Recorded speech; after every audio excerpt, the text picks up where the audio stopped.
The Canterville Ghost by Oscar Wilde. Read by David Barn.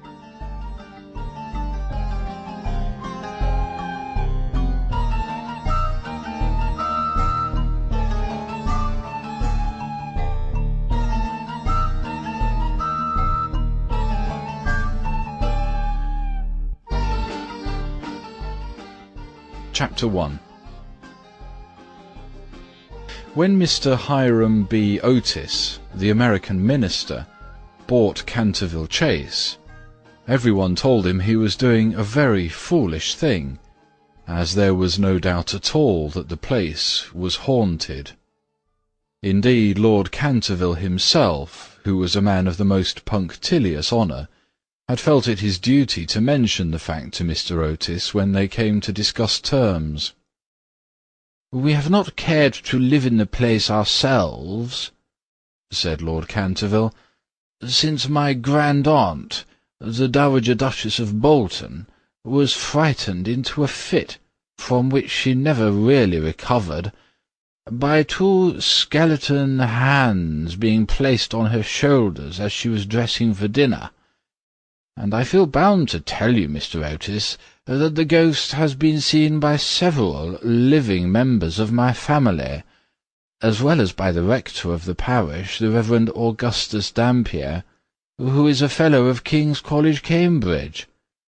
After the unfortunate accident to the Duchess, none of our younger servants would stay with us, and Lady Canterville often got very little sleep at night, in consequence of the mysterious noises that came from the corridor and the library." "My lord," answered the minister, "I will take the furniture and the ghost at a valuation. I've come from a modern country where we have everything that money can buy, and with all our spry young fellows painting the old world red, and carrying off your best actors and prima donnas, I reckon that if there were such a thing as a ghost in Europe, we'd have it at home in a very short time in one of our public museums, or on the road as a show." "I fear that the ghost exists," said Lord Canterville, smiling, "though it may have resisted the overtures of your enterprising impresarios. It has been well known for 3 centuries, since 1584 in fact, and always makes its appearance before the death of any member of our family." "Well, so does the family doctor, for that matter, Lord Canterville. But there is no such thing, sir, as a ghost, and I guess the laws of nature are not going to be suspended for the British aristocracy." "You are certainly very natural in America," answered Lord Canterville, who didn't quite understand Mr. Otis's last observation, "and if you don't mind a ghost in the house, it's all right. Only you must remember I warned you."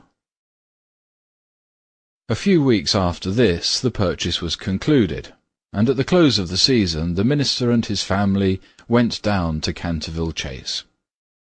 Mrs. Otis, who, as Miss Lucretia R. Tappan, of West 53rd Street, had been a celebrated New York belle, was now a very handsome, middle-aged woman with fine eyes and a superb profile. Many American ladies, on leaving their native land, adopt an appearance of chronic ill health under the impression that it is a form of European refinement. But Mrs. Otis had never fallen into this error. She had a magnificent constitution, and a really wonderful amount of animal spirits. Indeed, in many respects she was quite English, and was an excellent example of the fact that we have really everything in common with America nowadays, except, of course, language.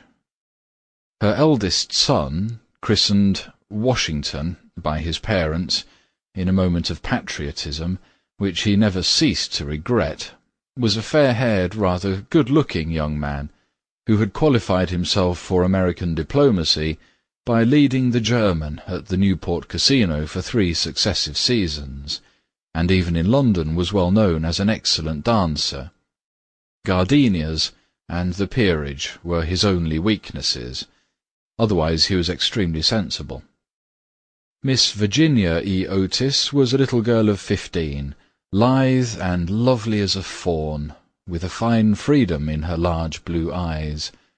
She was a wonderful Amazon, and had once raced old Lord Bilton on her pony twice round the park, winning by a length and a half, just in front of the Achilles statue, to the huge delight of the young Duke of Cheshire, who proposed for her on the spot, and was sent back to Eton that very night by his guardian in floods of tears. After Virginia came the twins, who were usually called the Star and Stripes, as they were always getting swished. They were delightful boys, and with the exception of the worthy minister, the only true republicans of the family. As Canterville Chase is 7 miles from Ascot, the nearest railway station, Mr. Otis had telegraphed for a wagonette to meet them, and they started on their drive in high spirits.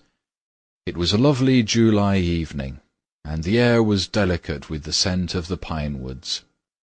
Now and then they heard a wood-pigeon brooding over its own sweet voice, or saw, deep in the rustling fern, the burnished breast of the pheasant.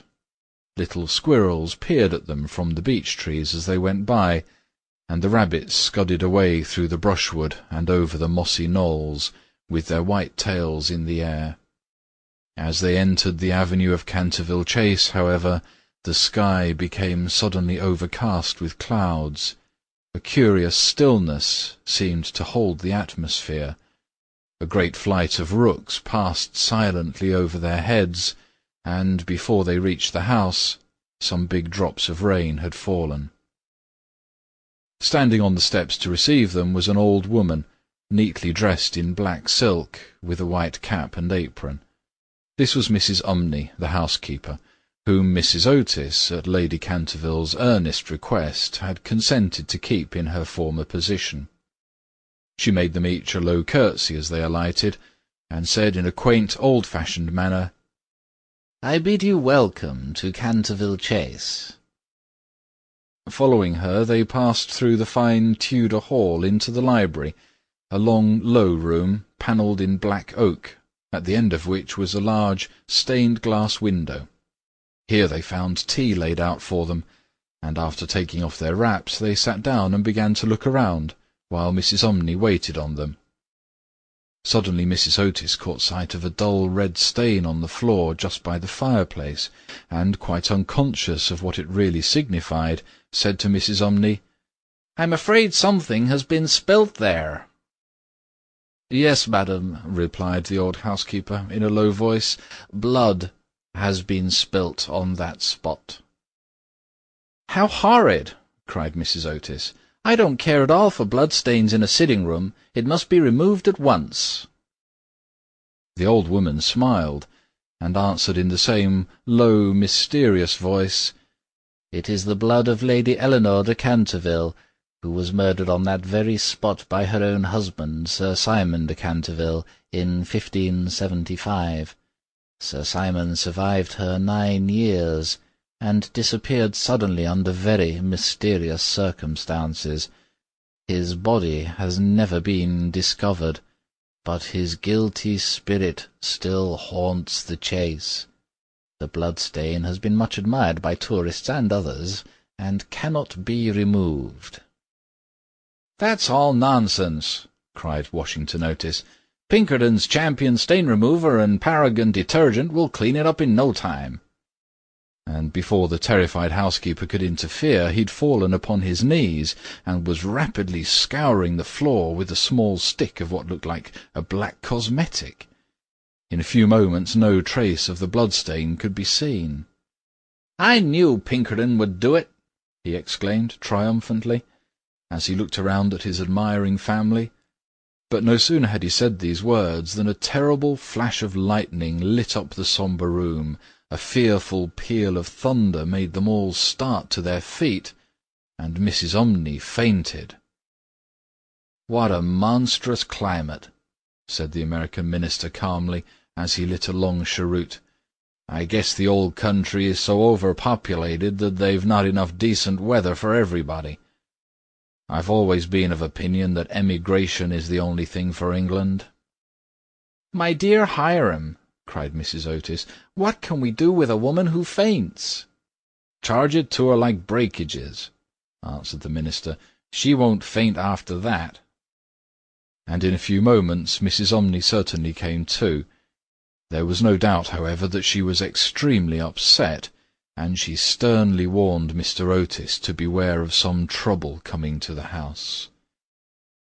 "I've seen things with my own eyes, sir," she said, "that would make any Christian's hair stand on end, and many a night I have not closed my eyes in sleep for the awful things that are done here."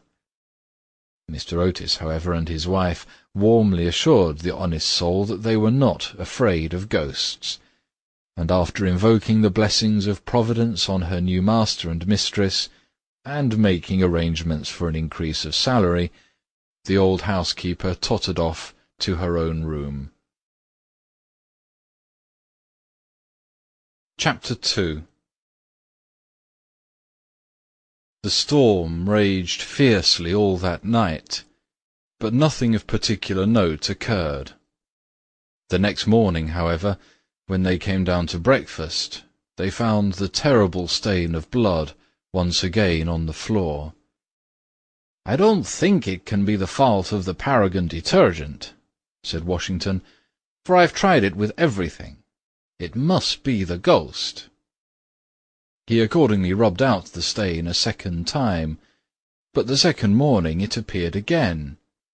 The third morning also it was there, though the library had been locked up at night by Mr. Otis himself, and the key carried upstairs.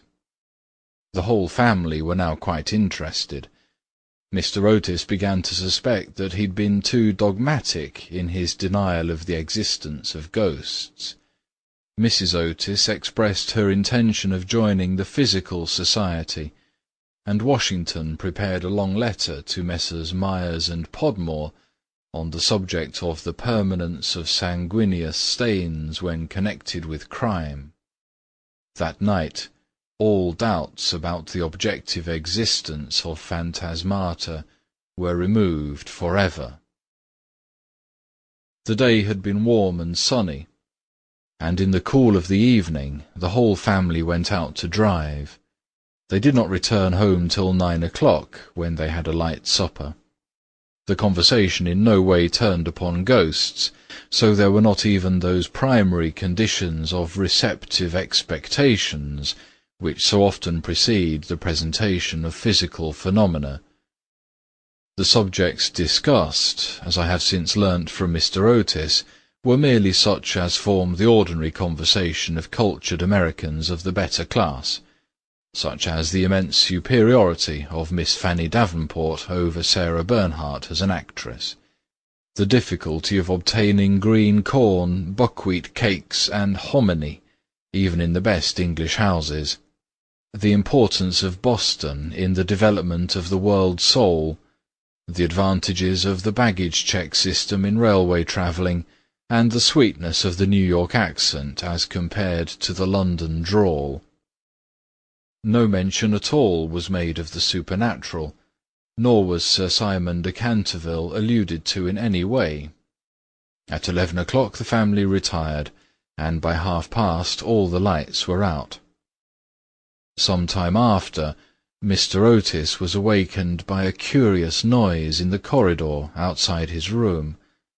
It sounded like the clank of metal, and seemed to be coming nearer every moment. He got up at once, struck a match, and looked at the time. It was exactly 1 o'clock. He was quite calm, and felt his pulse, which was not at all feverish. The strange noise still continued, and with it he heard distinctly the sound of footsteps. He put on his slippers, took a small oblong file out of his dressing-case. Sample complete. Ready to continue?